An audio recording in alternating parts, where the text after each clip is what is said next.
Në Kuran thuhet, nëse jeni mirënjohës, do t'ju shtoj dhuntit. Në Bibël thuhet, ai që ofron falënderim me nderon.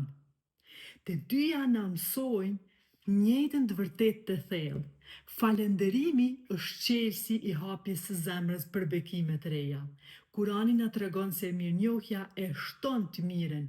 Bibla na tregon se falënderimi nderon hyjnin dhe aktivizon mëshirën e tij. Ndërsa spiritualiteti na kujton se mirënjohja është frekuenca që lidh në fushën e mundësive të pafundme. Se kur falënderon, energjia jote ngrihet, zemra zgjerohet, fusha jote hapet dhe realiteti fillon sillet ndryshe rreth teje. Spiritualiteti thot, aty ku ka falënderim, ka rrjedh, aty ku ka zemër të hapur, ka manifestim. Mirënjohja është ura mes asaj që je dhe asaj që dëshiron të bësh. Pra, kur ti falënderon, nderon, pranon dhe lejon. Dhe atëherë bekimet nuk i kërkon më, ato nisin të gjejnë ty.